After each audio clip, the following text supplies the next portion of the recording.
But the biggest bully they'll ever face isn't even out on the playground, it isn't in the workplace, and it isn't in the neighborhood.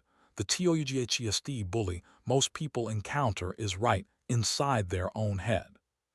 Their own brain BECOMES, the critic, the doubter, the intimidator. It whispers that they're not good enough, that they'll fail, that they shouldn't even try, and because they never learned how to take charge of their thoughts, they end up being pushed around by their own mind, just like a kid cornered by a bully after school. Think about it. How many times have you talked yourself out of something before? Life even had a chance to test you.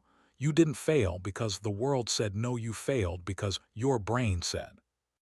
Don't even bother WANTED to try for the new job, but your brain REMINDED you of the last time.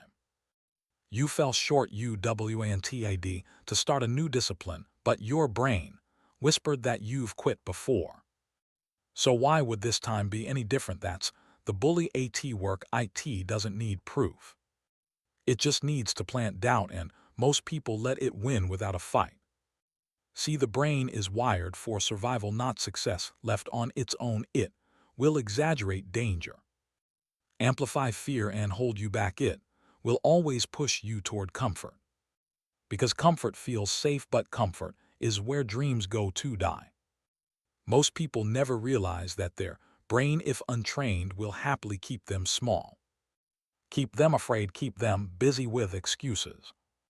And the tragedy is they mistake those thoughts for truth, when really they're just the voice of an undisciplined mind. I remember once meeting a man who had all the talent you could ask for. He had the skills, the personality, the OPPORTUNITIES, but every time he was about to take a step forward, his brain pulled him back. You'll embarrass yourself. You're not ready. Someone else is smarter. So instead of building the future he was capable of, HELIVID in hesitation, never quite reaching his potential, not because others blocked him, but because his own brain bullied him into staying small. And this story, rare, it's common. Most people are fighting the same invisible battle. But here's the good news: just because the brain can act like a bully doesn't mean it has to. You can train it. You can discipline it. You can educate it. You can make it your greatest ally instead of your worst enemy. The same mind that whispers doubt can be taught to speak encouragement. The same brain that holds you back can be trained to push you forward, but only if you stop letting it run wild and start taking control. Most people think their biggest challenges are out there in the world: competition, lack of opportunity, unfair BOSSES, tough BREAKS. But the truth is, the greatest obstacle isn't out there, it's in here. It's the voice in your head that constantly pushes you around. That's the bully in your brain. This inner bully shows up in many ways. It's the voice that says you're not good enough. It's the thought that whispers, what if you fail? It's the feeling that freezes you in place when opportunity knocks. And most people, without even realizing it, spend their whole lives letting that bully control them. They shrink back when they should step forward. They stay silent when they should speak. They hesitate when they SHOULD act. Not because they weren't capable, but because their own brain INTIMIDATED them into surrender. Have you ever noticed how your brain can bring up every past failure the moment you try something new? You decide to step into a new challenge, and instantly it reminds you of the last time you fell short. Or you start to dream a little bigger, and suddenly your mind floods with every reason why it work. That's not the world against you. That's your brain playing the role of the bully. I once knew a young man who had incredible ideas. He'd sketch out business plans, imagine bold OPPORTUNITIES, talk about what he could build, but every time he got close to acting, the same voice showed up telling him he didn't have enough experience, that he might lose money. that people would laugh if it failed, and so he stayed in the planning stage year after year. Still talking about what he could do. His brain had HIM cornered. IT bullied HIM into hesitation. And the tragedy is he BLIVD. It now. Why does this happen? Why does the brain work against us? The answer is simple. The brain is built for survival, not success. Its job is to keep you safe, to protect you from danger. And to do that,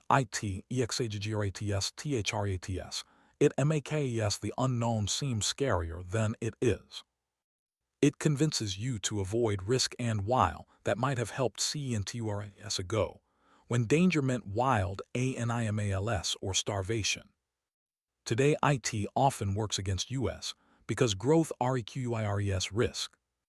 Success requires stepping into the unknown, and if you let your brain's survival instincts run unchecked, they'll keep you small. Think of IT like this. The brain is like a guard dog. Its job is to bark at anything unfamiliar, and if you never train IT, it barks at every new idea, every new opportunity, every new challenge. Soon you stop exploring because the barking is too loud. But here's the point. You don't have to let the dog run the house. You can train it. You can teach it when to be quiet and when to alert you. The same is true with the brain. You don't have to let it bully you, but first, you must recognize its tactics. The bully in your head uses fear. You'll fail and everyone will see. It uses doubt. You're not ready. IT uses comparison. Look how much further ahead everyone else is. It uses delay. Tomorrow would be a better time to start. And if you don't call it out, THOSE whispers become your reality. You'll find yourself OBEYING the bully.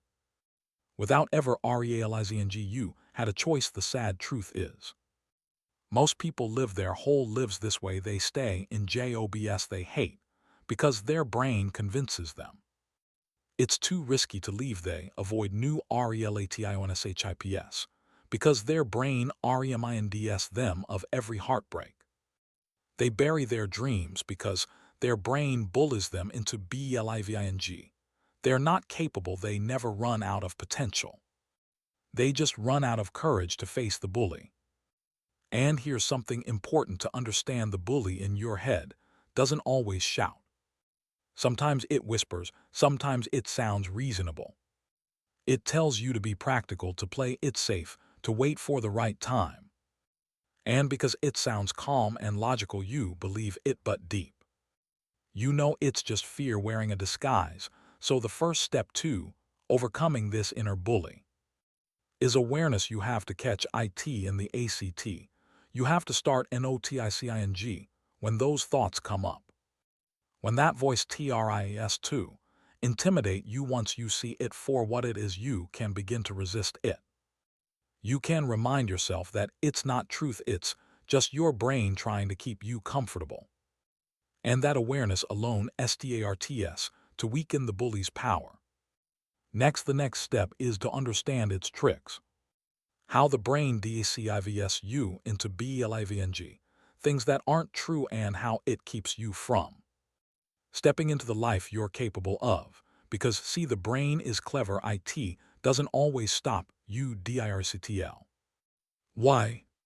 It tricks you. It convinces you to delay, to play it safe. 2-second guess yourself until the moment passes. And most people never realize they've been tricked. They think it's just them being cautious or practical or reasonable, but in reality, it's the bully brain using old tactics to keep them stuck. One of the brain's favorite tricks is fear of failure.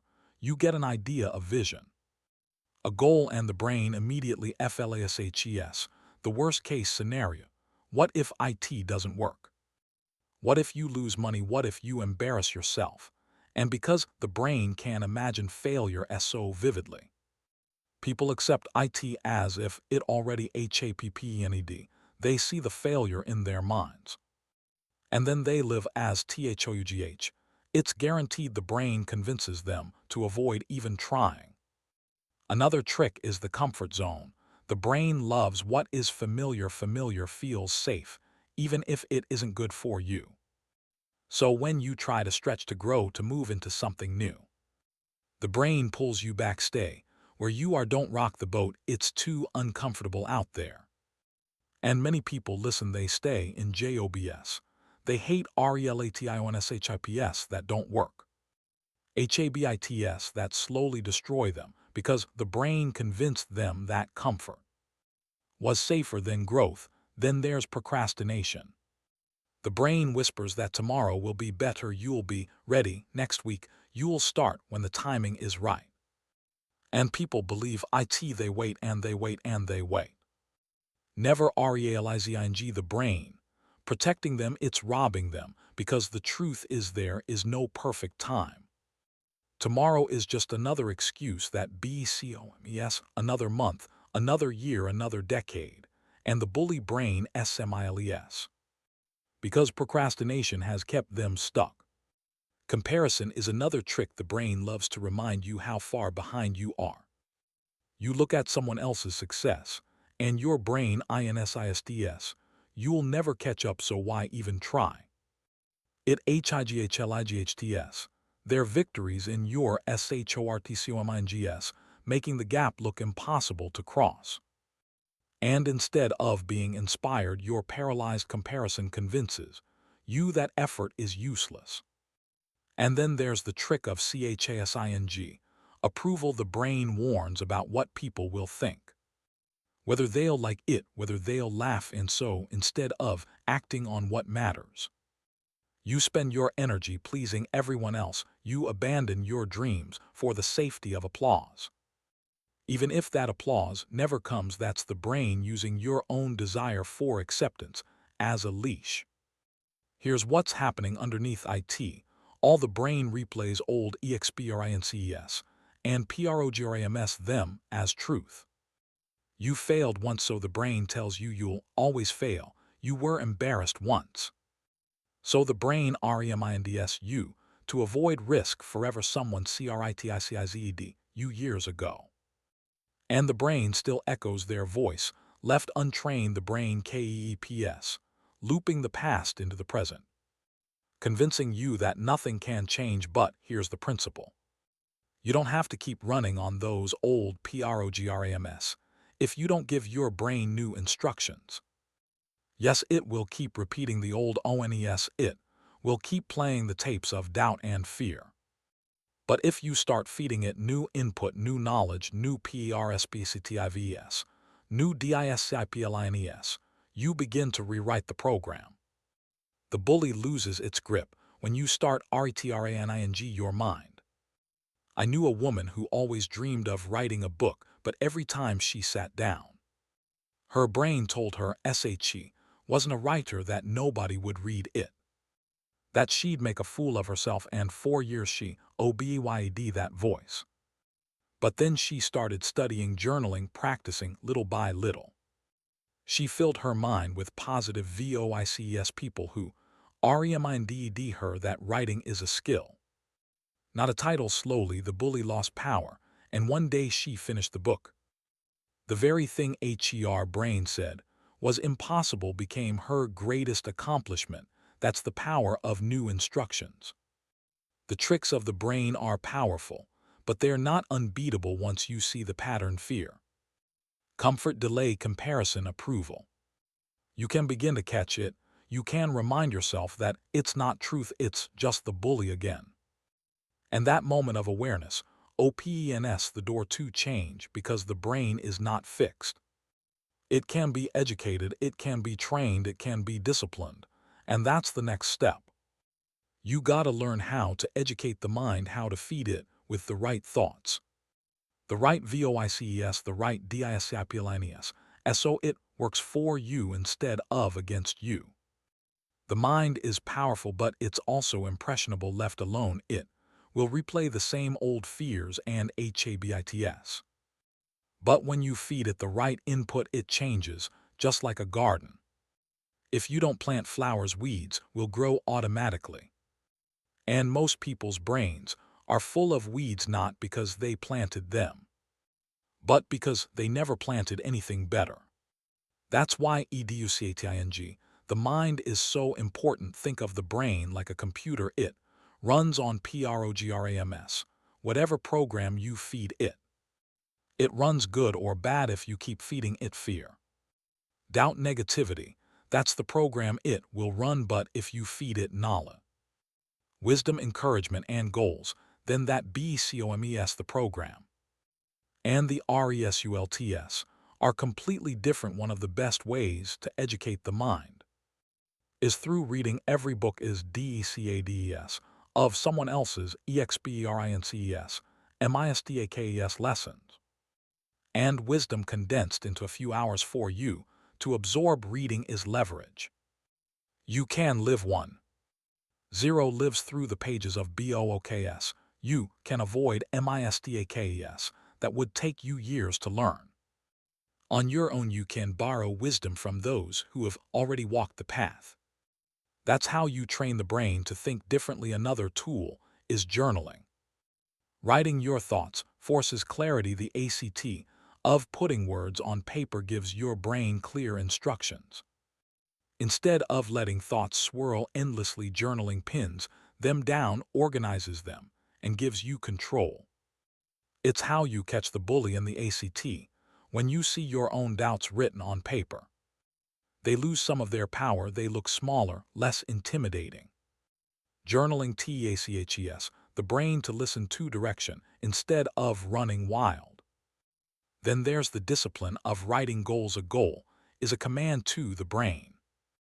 It declares what matters and what you're working toward. Without goals, the brain just reacts to whatever shows up. But with goals, it has a target. It knows what to look for. And the mind is remarkable at finding what it's instructed to find. If you give it clear goals, it will filter out DISTRACTIONS and focus on OPPORTUNITIES. That's education in action. Gratitude is another discipline that REPROGRAMMES, the brain left unchecked. The brain fixates on scarcity, on what's missing, on what could go wrong. But gratitude trains IT to see abundance, to notice what's right, to find OPPORTUNITIES, even in SETBSEKS, a daily habit of gratitude. REWIRES, the mind. It turns fear into faith, complaint into contentment, hesitation into courage, and over time, it silences the bully voice that says nothing's ever enough. I remember Mr. SCHOFILD telling me, it's not what happens to you, it's what you do about it. That simple idea is the foundation of EDUCATING, the mind, because life will happen. Problems will come. CIRCUMSDNCES, always be fair. But if your brain has been trained, educated to respond instead of react, you stay in control. The uneducated mind reacts emotionally, impulsively. The educated mind responds wisely, effectively, and that difference changes everything. Think of the people you admire most. They aren't people who never had problems. They're people who trained their minds to rise above problems. They fed their brains good input every day. So when challenges came, they didn't crumble. They didn't let the bully take over. They responded with strength. That's the result of consistent education. But here's the catch: education alone isn't enough. Feeding your mind new input is vital. But if you don't discipline it, the brain will slip back into old habits. Knowledge without discipline is like seed without water. It never grows. That's why the next step is so crucial. Once you've educated the mind, you must discipline it. You must train it to obey, to follow through, to act in line with what you know is right. Otherwise, the bully will sneak back in. And that brings us to the next step: learning discipline over emotion. How to make the brain serve you instead of react against you. How to build the strength to respond calmly and wisely, even when the bully tries to provoke you. Most people don't realize how often their emotions take the driver's seat, something happens and instantly anger flares. Fear rises or impulse takes over, and before they know it, they've reacted in a way that cost them dearly. That's the bully in the brain pressing buttons, knowing that if it can trigger emotion, it can take control. I knew a man who once lost a major business opportunity, not because he lacked skill or knowledge, but because he reacted in anger during a tense negotiation. His brain whispered, "Don't let them disrespect you." And before he paused to think, his emotions spoke louder than his wisdom. The deal was gone, and so was his chance. That's what happens when you let emotion overrule. Discipline, on the other hand, I've seen people face heated moments with calm. Instead of reacting, instantly, they paused, they breathed, they let the emotions surge and pass. Then chose their response carefully, and, because of that, what could have been a disaster became an advantage. That's the difference. Discipline, MAKES, it's not that they didn't feel the emotion. It's that they didn't let the emotion control the outcome. Discipline is what allows you to pause. That small pause is where the bully in your head loses its grip. Without it, your brain shoves you straight into reaction, snapping back in anger, retreating in fear, lashing out impulsively. But with discipline, you stop even for a moment. And you ask yourself, what's the wise thing to do here? What's the result I want from this situation? That's when you move from reaction to response. The bully brain loves to trick you in emotional moments. It tells you to say something now, before you lose your chance to run away, before you get hurt. To buy it now because you'll feel better. And if you obey that emotional push, you often regret it later. Discipline, INTRUPTS, that process. Discipline says to wait, to think, to ask whether this is really what you want, and whether the action will take you forward or set you back. That pause is power. You gotta use the practical tools. You already have. Something as simple as deep breathing can reset the brain. CLMING, the emotional surge. Reflection, AT, the end of each day, helps you review where emotion took over and where you stood firm. ASKING, yourself, clear QSTONS in heated moments. Whether it will matter tomorrow, next month, or next year, can shrink the emotion down to its proper size. These are disciplines, not talents. Anyone can practice them, and over time, they become habits. I remember Mr. Schof saying that discipline is the bridge between thought and accomplishment. Without discipline, you just react.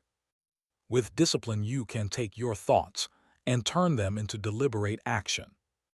The brain still tries to bully you with emotion, but discipline steps in and says, "Not today, I'm in charge," and that shift changes everything.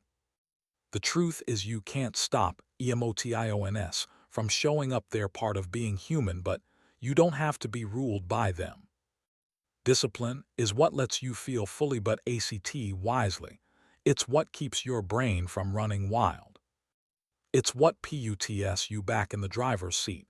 And once you've learned that the bully in your head loses one of its greatest weapons, educating, the mind gave you new input. Discipline gives you control. Now the final step is to make the brain not just controlled but useful, to take the same mind that once bullied you and turn it into your greatest servant, your greatest ally. Once you've educated the mind and trained it with discipline, the final step is to make it serve you. The same brain that once bullied you, once whispered doubts and fears, can become the strongest ally you'll ever have. That's the beauty of it. What used to work against you can be trained to work for you. See, the brain is powerful, but it doesn't care which direction it works in. It will work just as hard to create excuses as it will to create success. It will build fear with the same intensity it will build courage. The difference is what you feed it, how you train it, and what you demand of it. Once you stop letting it push you around, you can put it to work. One way to do this is visualization. The mind believes what it sees, even if it's only in your imagination.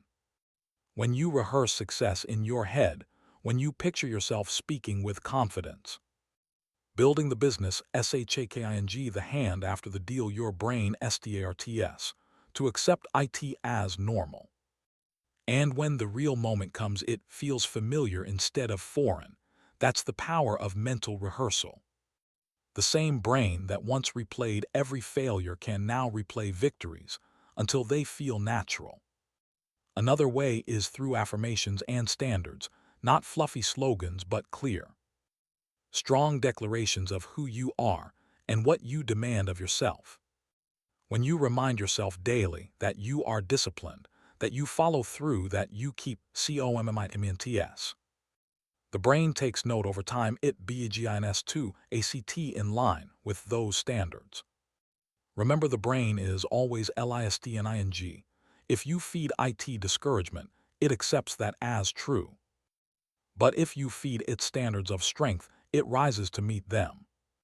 Your environment is training your brain, whether you realize it or not. What you read, what you listen to, who you spend time with, all of it is input. If you surround yourself with negativity, gossip, and doubt, your brain absorbs that and runs with it. But if you fill your environment with encouragement, wisdom, and people who expect the best from you, your brain starts working in that direction. The bully becomes the coach when you surround it with the right voices. I knew a man who used to live in hesitation. Every decision was overthinking. Every opportunity was second-guessed. But then he made a change. He started feeding his brain with books. Positive association, strong routines. He practiced visualization. He set clear standards for himself, and slowly his brain shifted. Instead of bullying into hesitation, it began nudging forward. The same mind that once held him back became the mind that pushed him ahead. That's the transformation that's possible. And here's the truth: your brain will always be working. The only question is, working for you or against you. If you leave it untrained, it bullies you with fear and doubt. If you educate it, discipline it, and give it direction, it becomes your ally. It becomes the engine that drives you forward. And once you've made that shift, life changes dramatically. So remember, the brain is not your enemy. It only feels like a bully when you let it run wild. Train it, and it becomes your greatest servant. Educate it with knowledge, discipline it with habits, direct it with goals and standards. Surround it with the right environment, and soon, instead of being pushed around by your thoughts, you'll be lifted by them. That's when the brain stops being the bully and starts being the coach. Most people spend their whole lives at the mercy of their own thoughts. They never realize that the loudest critic, the toughest enemy, and the most persistent bully they'll ever face is not out in the world, it's in their own head. And because they never take charge, they go through life being pushed around by fear, hesitation, and doubt. But it doesn't have to be that way. Now it all comes down to this simple truth: if you don't run your brain, it will run you. And if it runs you, it will run you in circles. It will run you into hesitation. It will run you into regret. But if you take charge, if you train it, if you discipline it, then your brain becomes the greatest partner in your success. It pushes you forward instead of holding you back. It works for you instead of against you. So here's the challenge: stop letting your thoughts push you around. Don't let the bully win another day. Decide right now to educate your mind, to discipline it, to give it clear instructions. Begin feeding it with the right input. Begin practicing the small disciplines. Begin training it to respond with strength instead of REACTNG. With fear and watch how quickly the voice of doubt FADES. And the voice of courage GROWS stronger. Remember, most people are bullied by their own brain. But you don't have to be most people. You can take charge. You can turn your brain into your greatest servant. And when you do, everything changes: your confidence, your DCISONS, your RESULTS, your future. So if you leave here with one thing today, let it be this: don't measure yourself by how many times you were busy, worried, or afraid. Measure yourself by how many times you trained your mind to obey, by how many times you turned fear into faith, doubt into action, hesitation into progress. That's the measure of mastery over the bully, and that's the path to building the life you were always capable of living.